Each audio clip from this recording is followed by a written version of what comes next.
जय हिंद दोस्तों, मैं नवीन शर्मा आप सभी का स्वागत करता हूं। आशा करता हूं आप सब एकदम अच्छे हैं, एकदम बेहतरीन हैं। एक बार सारे प्यारे दोस्त बताएंगे आप सब कैसे हैं। उम्मीद करेंगे बहुत अच्छे होंगे। और सारे साथियों का स्वागत है टारगेट बैच में। आप सब लोग जानते हैं टारगेट बैच में हम मॉडर्न हिस्ट्री को पढ़ रहे थे, महात्मा गांधी, पत्रिका, नारे, उपाधि। और मिसलेनियस में हमने कहा था कि सुभाष चंद्र बोस, चंद्रशेखर आज़ाद जी, इन सब के बारे में हमको पढ़ना है। और आज हम इस क्लास में इस वाले टॉपिक को पढ़ने के बाद में मॉडर्न इंडिया को एंड कर देंगे। फिर एक पार्ट हमारा बचेगा एंशिएंट इंडिया। उम्मीद करूंगा आप साथी अच्छा रिवीजन कर रहे होंगे और एक अच्छे स्टूडेंट का जो धर्म होता है उसका पालन आप लोग जरूर करते होंगे। तो शुरू करें बॉस, एक बार थम्स अप कर देंगे। अनिरुद्ध भाई, अनिकेत, विकास, विशाखा कुमारी, सुप्रणेति, मुखर, कुछ अलग नाम है, विकास कुमार, एलिस, अलीसा, सोनू, राहुल, कुंबेज, अनित, सौरभ, सारे प्यारे साथियों का स्वागत है। तो शुरू करते हैं आज की क्लास को हम भगत सिंह जी से और शहीद भगत सिंह जी से। तो एक बार इनका नाम आप जरूर लिखें और उस नौजवान के लिए उनको जरूर आप याद करें कि इतनी कम उम्र में शहादत दी, जिनके दिल में सिर्फ एक ही बात बसती थी कि ये भारतवर्ष कैसा होना चाहिए, हमारे सपनों का भारत कैसा होना चाहिए।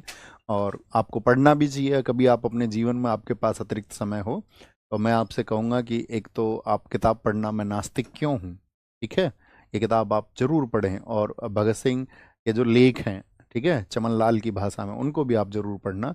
आप उनकी बात को समझ पाएंगे। या हमने जैसे आपसे कहा था बहुत विस्तार से, यदि आप भगत सिंह जी के बारे में जानना चाहते हैं तो हमारा एक लेक्चर भी है यूट्यूब पे, आप उसको भी सुन सकते हैं। ओके, अभी हम आते हैं टारगेट बैच में कि हमें एग्जाम पॉइंट ऑफ व्यू से किस तरह से फटाफट पढ़ना है। शहीद भगत सिंह जी, जिनका जन्म हुआ 28 सितंबर 1907 को, और इनकी शहीदी की तिथि है आपका 23 मार्च 1931। जन्म स्थान इनका बंगा लायलपुर पंजाब में है। पिता का नाम इनके का था किशन सिंह, माता थी इनकी विद्यावती कौर। और इनकी पसंदीदा जो पुस्तकें थी जो इन्होंने पढ़ी वो है गॉड एंड द स्टेट, क्योंकि इन्होंने भगवान के अस्तित्व पर काफ़ी बोला है, लिखा भी है। मदर पुस्तक है इनकी गोरकी की hero and heroines of Russia, Vera Figner ने एक बुक लिखी है, और रूसी क्रांति से भी ये प्रभावित थे।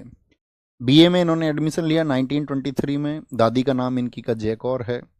और घर को इन्होंने त्याग दिया था। आप जानते हैं इनके परिवार वाले इनकी शादी कराना चाहते थे और इन्होंने क्या कहा था, मेरी दुल्हन तो सिर्फ आज़ादी है। और घर से चले गए थे। उसके बाद इन्होंने कानपुर में प्रताप, एक मैगजीन आती थी, उसमें काम किया। वहां पर इन्होंने अपना नाम बदला, बलवंत सूडोनेम। पहले क्रांतिकारियों पर आप जानते हैं ब्रिटिश सरकार बहुत नज़र रखती थी, तो पहचान बदल के, नाम बदल के काम करते थे। वहीं पर ये एक आपका एक्टिविस्ट थे, गणेश शंकर विद्यार्थी, उनसे मिलते हैं। कानपुर से ये बंगाल गए और वहाँ पर इनकी मुलाकात हुई दुर्गा भाभी से। और उनके पति हैं भगवती चरण वोहरा। भगवती चरण वोहरा जबरदस्त पर्सनैलिटी थे। ये क्रांतिकारियों को बम बनाना सिखाते थे और उन्होंने एक बुक भी लिखी थी, फिलॉसफी ऑफ बम। तो गांधी जी ने बड़ी आलोचना की थी। ठीक है, गांधी जी ने क्रांतिकारियों के आंदोलन क्रांतिकारी आंदोलन की, जब उन्होंने कहा था कि भाई नहीं ये तो लोग हिंसा के मार्ग पे हैं, तो गांधी जी ने एक पत्रिका लिखी थी, कल्ट ऑफ द बॉम्ब। तो उसी के जवाब में ये पुस्तक लिखी थी भगवती चरण वोहरा ने, philosophy of the bomb. Bomb क्या करता है, तो बॉम्ब की पूजा और बॉम्ब का दर्शन। तो ये इनकी वाइफ है दुर्गा भाभी। क्योंकि आप जानते हैं कि पहले क्रांतिकारियों पर बहुत नज़र रखती थी ब्रिटिश सरकार, और महिलाओं की स्थिति ऐसी नहीं समझती थी ब्रिटिश सरकार की, ये भी क्रांतिकारी हो सकती हैं। लेकिन भारत में महिलाएं भी बहुत क्रांतिकारी रही हैं। दुर्गा भाभी उसी का प्रतीक है। आगे बढ़ते रहे, ये लोगों से इंस्पायर हुए तो नौजवान भारत सभा इन्होंने बनाई, और उसमें लाखों एक्टिविस्ट थे, बहुत सारे सदस्य थे इनके। 1926 लाहौर में, जिसके पहले सचिव ये खुद बने थे। और 1926 में लाहौर में दशहरा पर बम विस्फोट की एक घटना हो गई थी। ठीक है, यानी कि जो बम बनाना ये प्रक्रिया चलती थी, तो एक बम फट गया था, उसकी वजह से इनको गिरफ्तार किया गया पहली बार। और सबसे बड़ी घटना आती है इनके जीवन में 1928 में। आप सब लोग जानते हैं साइमन कमीशन भारत आया हुआ था। उसको वाइट मैन कमीशन कहा जाता था, गो बैक साइमन जैसे नारे लगते थे। तो 17 नवंबर 1928 को लाला लाजपत राय की मौत हो गई, जब वो आपका प्रदर्शन कर रहे थे साइमन कमीशन के विरोध में। लाला लाजपत राय ने कहा भी था, मेरे सिर पर लाठी का एक एक प्रहार अंग्रेजी शासन के ताबूत की कील बनकर के उभरेगा। तो ये वहां पर सुप्रिटेंडेंट ऑफ पुलिस अंग्रेजों की तरफ से था स्कॉट, और असिस्टेंट सुप्रिटेंडेंट ऑफ पुलिस ये था सैंडर्स। तो इनकी लाठियों की वजह से क्या हुआ था, लाला जी की डेथ हो गई थी। तो यही भगत सिंह जी और उनके साथियों ने वचन दिया था कि हम लाला जी की मौत का बदला 1 महीने के अंदर लेंगे। और 17 नवंबर के बाद ठीक 17 दिसंबर को उन्होंने इसको स्कॉट को मार गिराया था। ठीक है, सॉरी स्कॉट बोल रहा हूँ, सैंडर्स को मार गिराया था। स्कॉट के पहचान की जिम्मेदारी जयगोपाल को दी गई कि भाई तुम रैकी करोगे, स्कॉट कहाँ जाता है कहाँ आता है। पूरा एक्शन ये सब निगरानी में हुआ, सुपरवाइज किया इसको चंद्रशेखर आजाद जी, गुरु आदमी थे इन सब के, क्रांतिकारियों के गुरु थे चंद्रशेखर आजाद। भगत सिंह के साथी थे इसमें राजगुरु। और सैंडर्स का इन्होंने आपका मर्डर किया 17 दिसंबर 1928 को, और लाला जी की मौत का बदला लिया। इसके बाद में तो बहुत सुर्खियों में आ गए ये सब लोग, निकल गए यहाँ से भेष बदल के।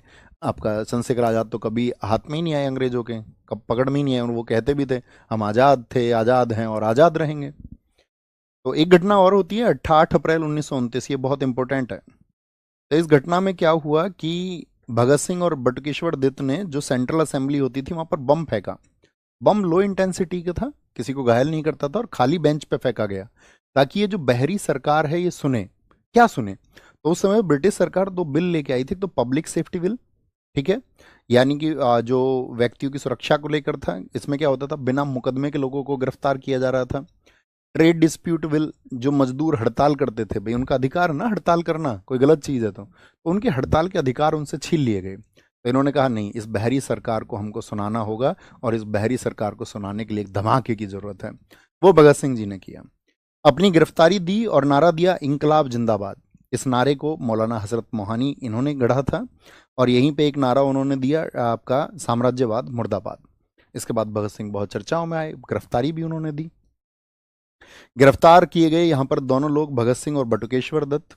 और सर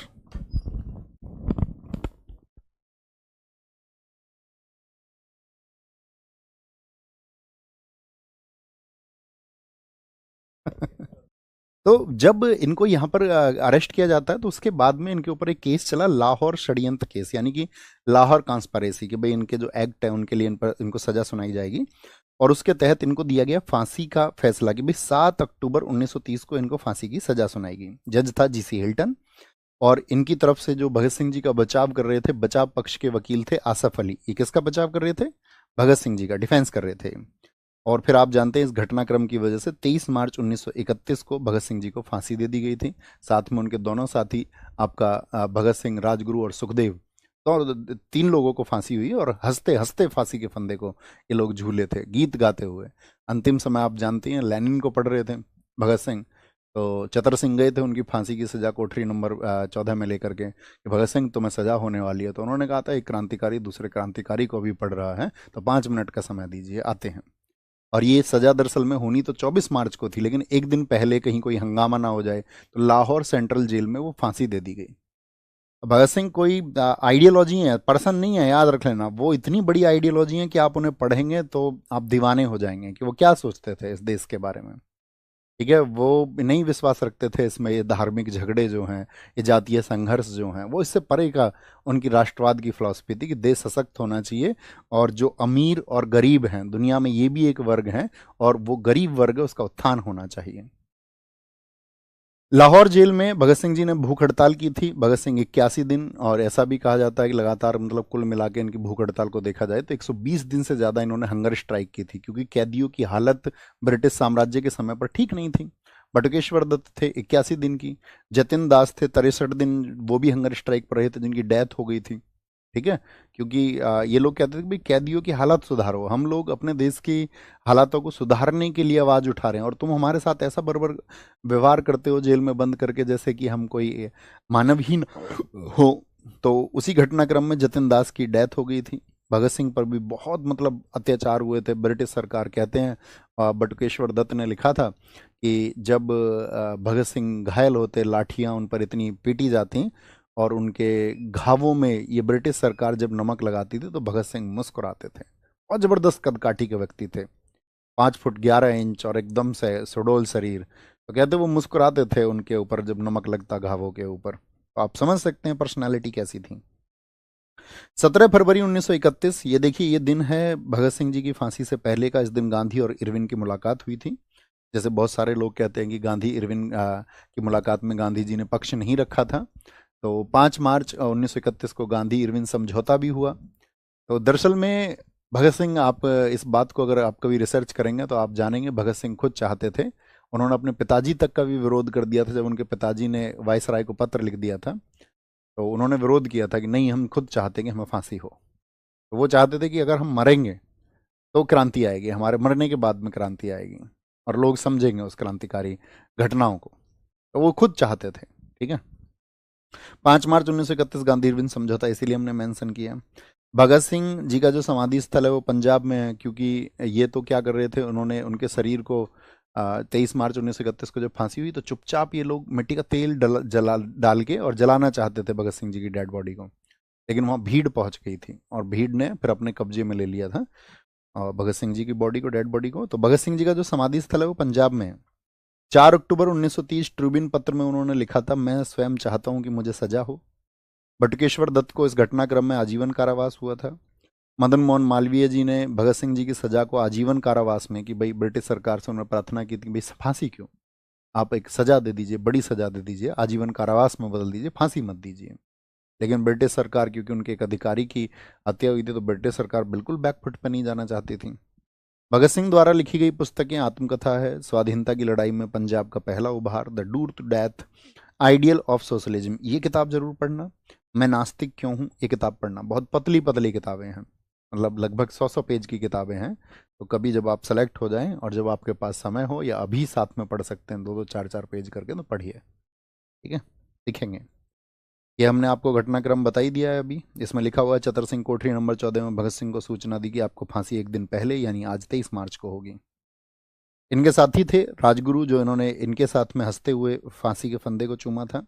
तो जन्म है 24 अगस्त। ये ऐसे जिद कर रहे थे वहां फांसी के फंदे पर, नहीं पहले मैं लटकूंगा। आप समझिए क्या स्पिरिट होगा। ठीक है, मृत्यु के अंतिम पल पे भी। शिवराम हरि राजगुरु थे, जन्म हुआ था 24 अगस्त 1908 को, शहीदी इनकी 23 मार्च को हुई। पिता इनके हरिनारायण थे, माता पार्वती बाई थी, और ये HSRA में सक्रिय सदस्य थे। हम आपसे जानना चाहेंगे HSRA का गठन किस वर्ष में हमने बताया था, आपको याद है ना, 1928 में फिरोजा शाह कोटला मैदान में हुआ था। हुसैनपुर में इनका दाह संस्कार हुआ और छद्म नाम इनका था रघुनाथ। क्या था? रघुनाथ इनका छद्म नाम था। सुखदेव थापर हैं। देखिए भगत सिंह जी की जितनी उम्र है, इतनी उम्र इन लोगों की है। सुखदेव बोलते हैं ना, भगत सिंह राजगुरु सुखदेव, वही सुखदेव थापर हैं। शहीदी 23 मार्च 1931, पिता रामलाल, माता रल्ली देवी। नेशनल कॉलेज जिसमें भगत सिंह जी की पढ़ाई हुई थी लाहौर में, उसी में ये भी पढ़े थे, और HSRA में ही ये एक्टिव थे। यानी ये आप देख रहे हैं क्रांतिकारी दल कहाँ से उभरा था। HRA, हिंदुस्तान रिपब्लिकन एसोसिएशन, 1924, जो कानपुर में बना था, चंद्र सान्याल ने बनाया था।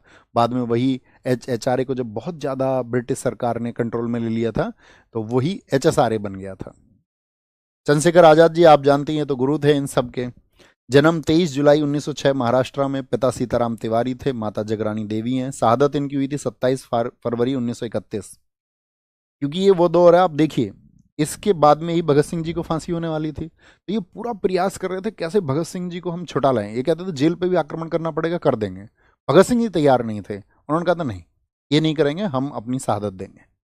तो ये तो लोगों से मिल रहे थे, नेताओं से मिल रहे थे। जैसे 27 फरवरी को भी इनकी नेहरू जी से मुलाकात हुई थी, लेकिन वो खबरियों ने, एक तिवारी ही थे दूसरे, उन्होंने इनके बारे में सूचना दे दी, वीरभद्र तिवारी ने।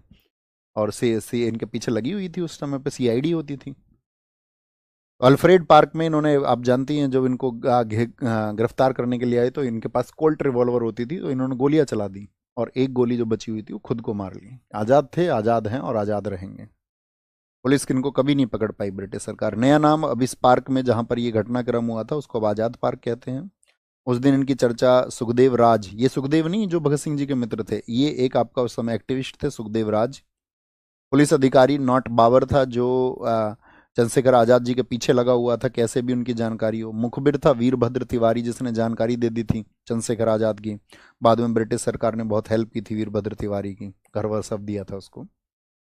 सुभाष चंद्र बोस जी भारतीय आज़ादी की क्रांति के साथ ही एक अच्छे नायक रहे। आप जानते हैं आज़ाद हिंद फौज के लिए उनको जाना जाता है, और भारतीय राजनीति में भी उनका विशेष योगदान रहा। हमने आपको बताया था कि नेहरू जी के साथ में 1929 में इन्होंने अलग से लीग बना लिया था एक, और एक समय पे कांग्रेस के अधिवेशन में आपने देखा होगा 1938-1939 में कौन अध्यक्ष रहा था, बताइए जरा। हरिपुरा और त्रिपुरी में यही अध्यक्ष रहे थे। तो ये अध्यक्ष रहे थे, इसका मतलब इनका वर्चस्व एक समय पे ऐसा हो गया था, जैसे गांधी जी की इमेज थी ना देश में, ऐसी सुभाष चंद्र बोस जी की इमेज थी। वो पर्सनैलिटी थे। इनका जन्म, जिसको हम बताइए, इनके जन्म को कौन सा दिवस मनता है 23 जनवरी को? पराक्रम दिवस। कटक में इनका जन्म हुआ था। पिता जानकीनाथ, माता प्रभापति। 1920 में आईसीएस की परीक्षा इन्होंने पास की थी। देखिए, इनसे पहले आईसीएस परीक्षा तो कई इंडियंस ने पास की, लेकिन जो रैंक इनकी आई, फोर्थ रैंक इनकी आई थी, किसी इंडियन की नहीं आई थी उस समय पे इतनी बेहतरीन रैंकिंग। लेकिन मन में जुनून था, पिताजी कहते थे आईसीएस के लिए, लेकिन मन में तो इनका तो मन हो चुका था कि नहीं यार, देश सेवा करनी है। ये देशभक्त लोग थे, विजनरी लोग थे। 1921 में इन्होंने नौकरी छोड़ दी और इनके गुरु इन्होंने चुना था भारत में आके, जब ये इंडिया आए तो चितरंजन दास। याद है चितरंजन दास, स्वराज पार्टी वाले चितरंजन दास। 1924 में कलकत्ता नगर निगम के ये सीईओ चुने गए। ये कलकत्ता यानी पश्चिम बंगाल क्षेत्र से ये एक्टिव हुए। सीईओ, चीफ एग्जीक्यूटिव ऑफिसर वहाँ चुने गए। फिर बाद में कलकत्ता नगर निगम के मेयर भी बने 1930 में। ठीक है, वहाँ पर भी इन्होंने क्या किया था, अपना वेतन ये वहाँ के जो कर्मचारी थे उनको देने लगे थे आधा। बहुत पब्लिसिटी इनकी होती थी, जहाँ भी ये जाते थे, काम करते थे, लोग बहुत खुश होते थे इनसे। तो मेयर बने और यहीं पे इन्होंने इस दौर की एक बुक लिखी है, द इंडियन स्ट्रगल। बहुत पूछी जाती है इंडियन स्ट्रगल। कांग्रेस के हरिपुरा अधिवेशन में ये अध्यक्ष बने थे। घटनाक्रम हमने जब कांग्रेस के अधिवेशन हुए आपको बताए थे। त्रिपुरी में अधिवेशन हुआ था 1939 में। इसमें अध्यक्ष पट्टाभी सीतारमैया, सुभाष चंद्र बोस जी की जीत हुई थी इसमें। पट्टाभी सीतारमैया हार गए थे, अध्यक्ष नहीं बोल सकते उसको, हार गए थे, क्योंकि गांधी जी ने कहा भी हम सुभाष चंद्र बोस को अध्यक्ष नहीं रहने देंगे। तो चुनाव की स्थिति आ गई कांग्रेस में। गांधी जी ने अपना फेवरेट कैंडिडेट थे पट्टाभी सीतारमैया, उन्हें खड़ा किया, सपोर्ट किया। गांधी जी ने कहा पट्टाभी सीतारमैया की हार मेरी हार होगी, और खूब कन्वेंशन किया। लेकिन इसमें सुभाष चंद्र बोस जी को मिले तो 1580 वोट, और आपका इसको मिले 1377 वोट पट्टाभी सीतारमैया को। तो सुभाष चंद्र बोस जी का और आप समझ सकते हो कि गांधी जी किसी को सपोर्ट कर रहे हैं और वो व्यक्ति नहीं जीत पा रहा है, सुभाष चंद्र बोस जीत रहे हैं। लेकिन फिर क्या हुआ, नेशनल एग्जीक्यूटिव जो थी कांग्रेस की राष्ट्रीय कार्यकारिणी, उसके लोगों ने इस्तीफा दे दिया। तो सुभाष चंद्र बोस समझ गए, उन्होंने कहा कोई भी प्रस्ताव पहले नेशनल एग्जीक्यूटिव से पास कराना पड़ेगा। अब तो मजबूरी हो गई, तो उन्होंने छोड़ दिया उसको। तो सुभाष चंद्र बोस जी की जीत हुई और इन्होंने त्याग पत्र दे दिया। इसके बाद में अध्यक्ष चुने गए राजेंद्र प्रसाद। फिर बात आती है फॉरवर्ड ब्लॉक। फॉरवर्ड ब्लॉक आपका 1939 में, क्योंकि इन्होंने कांग्रेस छोड़ी तो इन्होंने एक संगठन बनाया। अब दरअसल में यहाँ ब्रिटिश सरकार तो इनके खिलाफ लग गई और इनको गिरफ्तार करके क्या किया गया, जेल से तो रिहा कर दिया, नज़रबंद कर दिया गया इनको इनके घर में ही। लेकिन वहाँ इन्होंने पॉलिसी बनाई और 1941 में ये फरार हो गए नज़रबंदी से। भारत से ये गए काबुल, ठीक है, जियाउद्दीन के भेस में। फिर मास्को, जर्मनी होते हुए जापान गए। जहाँ पर जब वो जर्मनी गए तो हिटलर से मिले थे। फ्री इंडियन लीजन का नारा दिया, जय हिंद का नारा दिया, आज़ाद हिंद संघ बनाया, आज़ाद हिंद रेडियो की शुरुआत की। हिटलर ने इनको नेताजी कहा था। ये घटनाक्रम हुआ जनवरी आपका जर्मनी में। इसके बाद ये जापान पे, क्योंकि वो जर्मनी ने ये कह दिया कि भाई हमसे तो भारत बहुत दूर है, आप ये मदद अगर आप चाहते हो, क्योंकि ये कह रहे थे कि भाई हमारे देश में जो अंग्रेज है ना उनको उखाड़ फेंकना है। तो उन्होंने कहा जर्मनी से तो बहुत मुश्किल हो जाएगा, आप एक काम करिए, जापान आपके नज़दीक है, हमारा सहयोगी, आप जापान जा करके मदद लीजिए। तो वो जापान गए फिर, और वहाँ हिंदे तोजो से मिले, वहाँ के आपका पीएम थे। इसके बाद में भारतीय राष्ट्रीय सेना बनी एक, ठीक है, उसका गठन किया था कैप्टन मोहन सिंह ने, और पुनर्गठन किया था रास बिहारी बोस ने। और उन्होंने, रास बिहारी बोस ने ही कहा कि भाई जापान में सुभाष चंद्र बोस तुम आओ। इस वजह से भी वो जापान गए थे कि वहाँ जो इंडियन नेशनल आर्मी चल रही थी, याद है रास बिहारी बोस, हमने कहा था आपसे, आपको याद हो, दिल्ली षड्यंत्र के मुख्य आरोपी बताए गए, ये फरार हो गए थे। और आपका लाला हरदयाल जी ने बनाई थी आपकी गदर पार्टी। गदर पार्टी के लोग भी फर्स्ट वर्ल्ड वॉर के टाइम पे इंडिया में आ गए थे, जो कोमाटा गारू घटना हमने बताई थी। तो ये चले गए थे जापान उस टाइम पर। रास बिहारी बोस तो ये अपनी फैमिली बसा ली थी, इन्होंने जापान ही रहते थे। तो इनको पता चल गया सुभाष चंद्र बोस एक्टिव हैं, तो इन्होंने भी इनविटेशन दिया कि सुभाष तुम यहाँ जापान आओ। 4 जुलाई 1943 को सुभाष चंद्र बोस जी को कमांड मिली और सुभाष चंद्र बोस जी ने आईएनए का नाम किया आज़ाद हिंद फौज। उसमें 4 रेजिमेंट बनाई थी, सुभाष, गांधी, आज़ाद, नेहरू। 5वां रेजिमेंट उसमें बनाया था झांसी की रानी, यानी कि लक्ष्मी, जो हमारी रानी लक्ष्मीबाई हैं उनके लिए। तो इनके सुभाष रेजिमेंट की कमांड दी गई थी शाहनवाज, एक व्यक्ति थे, यानी कि भाई हमको लड़ना है। भाई इंडिया था, इंडिया में किसका राज था, ब्रिटिशियर्स का। और ब्रिटिशियर्स से कौन लड़ेगा, आपका आज़ाद हिंद फौज। तो आज़ाद हिंद फौज क्या कह रही है कि भाई इन ब्रिटिशियर्स को कमज़ोर करना है। ये ब्रिटिशियर्स यदि कमज़ोर होंगे किसी भी वॉर पे, एक तो इनको लड़ना है सेकेंड वर्ल्ड वॉर, उसमें एक फ्रंट पर, एक तरफ आज़ाद हिंद फौज में हम भी एक्टिव होकर लड़ेंगे भारतीयों के साथ में। तो इसकी वजह से कि भाई कुल मिलाकर के ब्रिटिशियर्स को इतना कमज़ोर कर देना है कि वो भारत का शासन छोड़ने को मजबूर हो जाएं। और इसके लिए जो चंदा दिया आज़ाद हिंद फौज के लिए, मोहम्मद हबीबुर रहमान 1 करोड़ रुपए उस समय दिए थे। सोचिए कितनी बड़ी धनराशि थी भारत की मुक्ति के लिए। 21 अक्टूबर 1943 को उन्होंने अपनी एक प्रोविजनल गवर्नमेंट भी बना ली थी। उन्होंने कहा था कि यार हम तो ये अपना सरकार बनाते हैं, ब्रिटिश सरकार को नहीं मानते हैं। और कई देशों ने उस समय पर आपका 9 देशों के द्वारा मान्यता दी गई, जिसमें जापान और जर्मनी प्रमुख देश थे। ठीक है, हेडक्वार्टर इन्होंने बनाया था अपनी सरकार का सिंगापुर में, रंगून में, म्यांमार में यानी कि। जापान ने इनको 2 द्वीप दिए जब ये उभर रहे थे, अंडमान और निकोबार। इन्होंने इनका नाम रखा था शहीद द्वीप और स्वराज द्वीप। अब तो अंडमान निकोबार बोलते हैं। आज़ाद हिंद फौज और भारत में प्रवेश की जो बात है वो 18 मार्च 1944 को प्रवेश किया था आज़ाद हिंद फौज ने ब्रिटिश इंडिया के खिलाफ में, यानी कि ब्रिटिशर्स के खिलाफ थे। और यहीं पर ऑपरेशन यू चलाया गया, जिसमें आज जो नागालैंड का कोहिमा है, मणिपुर का इम्फाल है, इस हिस्से को आज़ाद हिंद फौज ने जीत लिया था। और आज़ाद हिंद फौज बहुत ज़बरदस्त तरीके से आगे बढ़ रही थी। 6 जुलाई 1943 को रंगून रेडियो प्रसारण हुआ। उसमें गांधी जी को इन्होंने राष्ट्रपिता कहा। तो गांधी जी ने भी सुभाष चंद्र बोस को देशभक्तों का देशभक्त कहा। रविन्द्रनाथ टैगोर ने इनको देश नायक कहा। ठीक है, 1944 में इन्होंने नारा दे ही दिया था, तुम मुझे खून दो मैं तुम्हें आज़ादी दूंगा। बहुत जबरदस्त ये लड़ रहे थे, आज़ाद हिंद फौज आगे बढ़ रही थी, जापान का पूरा सपोर्ट था। लेकिन आप जानते ही हैं अमेरिका ने क्या घटनाक्रम किया, उसने परमाणु बम फेंक दिया जापान के ऊपर, क्योंकि जापान ने भी उनका एक पर्ल हार्बर जो हवाई अड्डा था उसको नष्ट किया था। तो 6 अगस्त को हिरोशिमा और 9 अगस्त नागासाकी को क्या आपका परमाणु बम फेंके गए, परमाणु बम। 15 अगस्त 1945 को जापान ने सरेंडर कर दिया था। और जापान ने जो सरेंडर किया उसी दिन आपका क्या हो गया, वो लड़ाई, वो जंग खत्म हो गई कि भाई जो सपोर्ट कर रहा है देश वही नहीं रहा। सेकेंड वर्ल्ड वॉर समाप्ति हो गई जापान की घोषणा के साथ में ही। आज़ाद हिंद फौज के बहुत सारे साथियों को बंदी बनाया जाने लगा। तो आज़ाद हिंद फौज के साथियों पर चला लाल किला मुकदमा नवंबर 1945 में आईएनए के सैनिकों पर। इसमें एक थे आपका प्रेम सिंह सहगल थे, जनरल शाहबाज खान थे, कर्नल गुरबख्श सिंह थे। अब इनके खिलाफ ब्रिटिश सरकार चाहती थी इन सबको सजा देनी है कि इन्होंने आज़ाद हिंद फौज के लिए सेवाएं दी। इनको बचाने के लिए वकील थे भूलाभाई देसाई, जवाहरलाल नेहरू, तेज प्रताप सप्रू। और ये मुकदमा चलता था लाल किले में। तो लाल किले का ऐसा मामला हो गया था कि लाल किले पर इतनी भीड़ आती थी, सब कहते थे लाल किले की दीवारों को तोड़ दो, आज़ाद हिंद फौज के साथियों को छोड़ दो। तो इनको जो मृत्युदंड मिला हुआ था उसको वेवेल ने समाप्त कर दिया एक प्रेशर में आकर के। तो मुझे बताइए, इतना ही प्रेशर सरदार भगत सिंह जी के लिए आपका क्रिएट किया जा सकता नहीं, अगर वो चाहते तो कि भाई हमको सजाना हो सकता था। 18 अगस्त 1945 को सुभाष चंद्र बोस जी को अंतिम बार, आज ही के दिन, आप आज के दिन सबसे अच्छी बात है कि सुभाष चंद्र बोस जी को आप आज ही के दिन पढ़ रहे हैं। तो इनको क्या है, अंतिम बार ताइकू हवाई अड्डे पर, तवाकू बोलते हैं इसको, ताइकू भी बोलते हैं, अंतिम बार देखा गया था। इसके बाद में आप जानते हैं बहुत सारी कहानियां चली कि वो मरत रहे नहीं रहे, इसी वजह से भारत सरकार भारत रत्न भी नहीं दे पाई। घोषणा हुई थी एक बार, लेकिन किस कैटेगरी में दे, जिंदे एक मरणोपरांत। मरणोपरांत बोलेंगे तो आपके पास क्या प्रूफ है, जिंदे तो आपके पास क्या प्रूफ है। ताई के हवाई अड्डे पर प्लेन क्रैश हो गया था, तो वही अंतिम इनका पल माना गया। एक घटनाक्रम में साथी हमने बीच में नाम लिया था गोलमेज सम्मेलन। आपको पता हो कि गांधी इरविन समझौते में इरविन ने गांधी जी को इस बात के लिए मनाया था आप गोलमेज सम्मेलन में जाओ। ये होते क्या थे, दरअसल में साइमन आयोग की रिपोर्ट आई थी 1930 में। तो उस रिपोर्ट में भारत में क्या सुधार होने चाहिए, इसके लिए राउंड टेबल कॉन्फ्रेंस बोलते थे इनको, आरटीसी, राउंड टेबल कॉन्फ्रेंस। इनका स्थान होता था सेंट जेम्स पैलेस लंदन में। सम्राट था ब्रिटेन का पंचम और ब्रिटेन का प्रधानमंत्री था रैमजे मैकडोनल्ड। एक बार तो एसएससी ने ये पूछ लिया 1932 में प्रधानमंत्री कौन था ब्रिटेन का।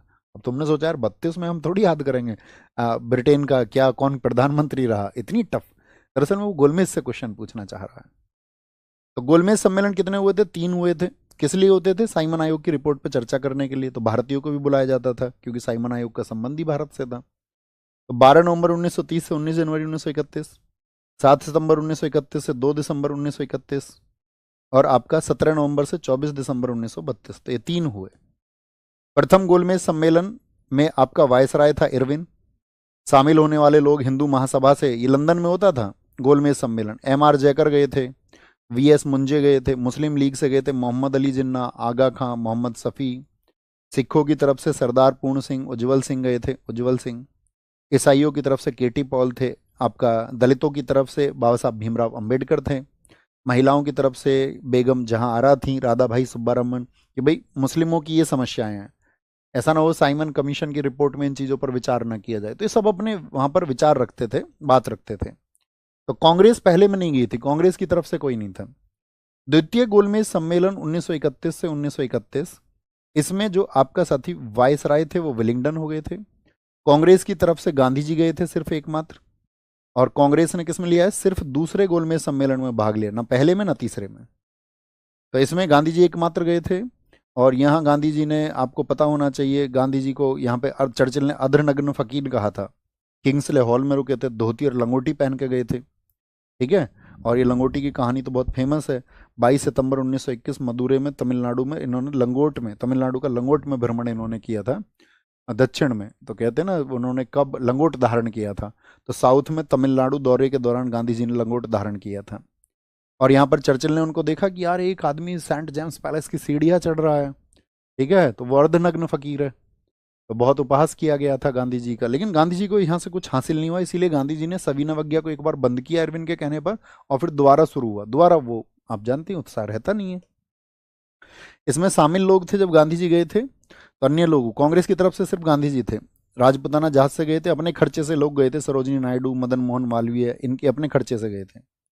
यहाँ पर मुख्य बातें थी कि जिन्ना का जो 14 सूत्रीय फॉर्मूला था, या आपका शेड्यूल कास्ट के लिए पृथक निर्वाचन की बात बाबा साहब भीमराव अंबेडकर कर रहे थे, तो गांधी जी इन सब शर्तों से असहमत थे। ना जिन्ना से सहमति में थे, ना वो बाबा साहब भीमराव अंबेडकर से सहमति में थे, तो इसीलिए गांधी जी को वहाँ कुछ नहीं मिला। तो गांधी जी ने वापस आकर के सविनय अवज्ञा आंदोलन शुरू कर दिया, और फिर अंग्रेजों ने फिर गिरफ्तार कर लिया। देख रहे हो अंग्रेज कैसे कहते कि ठीक है सेटलमेंट कर लो, नहीं सुनोगे तो गिरफ्तार कर लो। यही ये सरकार भी करती है आजकल, गिरफ्तार करके इनको यरवदा जेल में भेज दिया गया था। तीसरा गोलमेज सम्मेलन 17 नवंबर 1932 से 24 दिसंबर 1932 तक चला। वायसराय इसमें भी विलिंगडन था। इसमें ब्रिटिश सरकार ने एक वाइट पेपर जारी किया। ब्रिटिश सरकार का मतलब जो ऑफिशियल पेपर है वो वाइट पेपर है। और ये श्वेत पत्र क्या था कि भाई अब तक गोलमेज सम्मेलनों में क्या निष्कर्ष निकला है, और वही निष्कर्ष भारत के भावी संविधान का प्रारूप भी था, draft of the future constitution. यानी यही आधार है जो आगे क्या बना, आपका संविधान का आधार भी बना। तीनों सम्मेलनों में कौन कौन शामिल हुए थे, बाबा साहब भीमराव अंबेडकर, तेज प्रताप सप्रू, एक आर एम जयकर थे, आर एम जयकर जो तीनों में शामिल हुए थे, मदन मोहन मालवीय, और भी बहुत सारे लोग थे। मदन मोहन मालवीय तीनों में शामिल नहीं हुए, दूसरे में हुए थे, वो तीसरे में। भैया ये काट लेना, मदन मोहन मालवीय नहीं, ठीक है, आर एम जयकर लिखना। ये यहाँ पर घटना है साथी, आपको पता होना चाहिए, second world war. Second world war एक घटना है 1939 से 1945 तक चला था। इसकी शुरुआत क्या हुई थी, जर्मनी ने पोलैंड पर आक्रमण कर लिया था, वही द्वितीय विश्व युद्ध की शुरुआत है।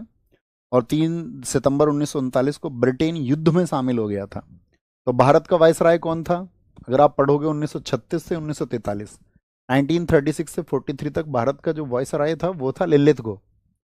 और लिलिथगो ने ये कह दिया था बिना भारतीयों से पूछे कि भारत सेकेंड वर्ल्ड वॉर में ब्रिटेन के साथ है। सबने से पूछा तू नेता है, तो उन्होंने पूछा किसी से, तो सुभाष चंद्र बोस तो इस आंदोलन के पक्ष में थे, ठीक है, कि भाई ब्रिटिशियर्स के खिलाफ हमको आंदोलन करना है। गांधी जी कहते थे कि नहीं आंदोलन नहीं, युद्ध का समर्थन करो, यानी कि ब्रिटिशियर्स का साथ दो, देखो वो हमारे यहाँ पर राजा हैं, ठीक है, अभी हमारे ऊपर वो लीड कर रहे हैं, हमारे ऊपर वो रूल कर रहे हैं, तो धर्म ये कहता है कि हमें उनका साथ देना चाहिए। समझ रहे हैं तुम गांधी जी के सिद्धांत, मतलब वो खिलाफत ही नहीं करना चाह रहे, कह रहे अंग्रेजों खिलाफत मत करो यार, हम पर रूल करते हो। तो गांधी जी आंदोलन नहीं युद्ध का समर्थन कर रहे थे, और मतलब ब्रिटिशियर्स का युद्ध में समर्थन कर रहे थे। मुस्लिम लीग भी समर्थन में था। विवाद बहुत हुआ इसके लेकर के, तो सबने कहा नहीं यार वो आंदोलन करो इनके खिलाफ। गांधी जी ने कहा नहीं आंदोलन नहीं। जब बहुत विवाद बढ़ गया तो गांधी जी ने कहा ठीक है व्यक्तिगत सत्याग्रह कर लेते हैं, व्यक्तिगत सत्याग्रह, ठीक है। कांग्रेस की क्या मांग थी कि भाई हम तुम्हारा साथ जब देंगे, पहले तुम अंतरिम सरकार का वादा करो हमारी, और हमारा संविधान हमको बना के दो।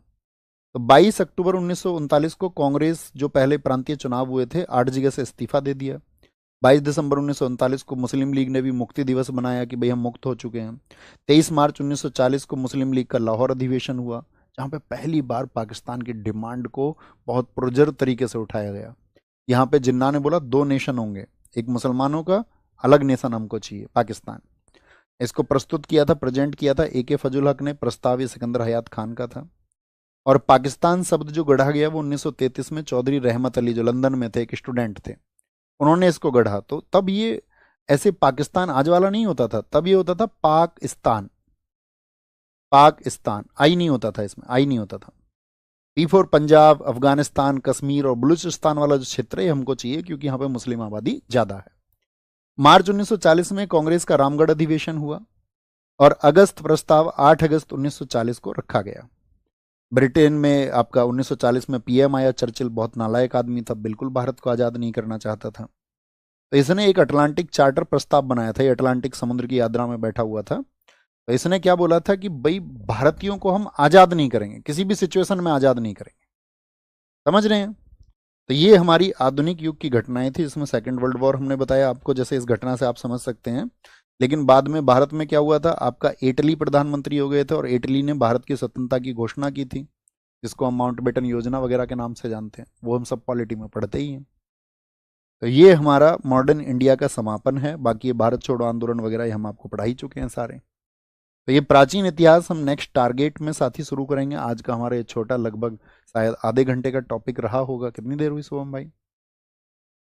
हाँ, 32 मिनट, ठीक है। तो इसको कल से हम शुरू करेंगे, प्राचीन इतिहास को, एंशिएंट हिस्ट्री को। Okay boss, thank you, take care, नमस्ते, जय हिंद, जय भारत।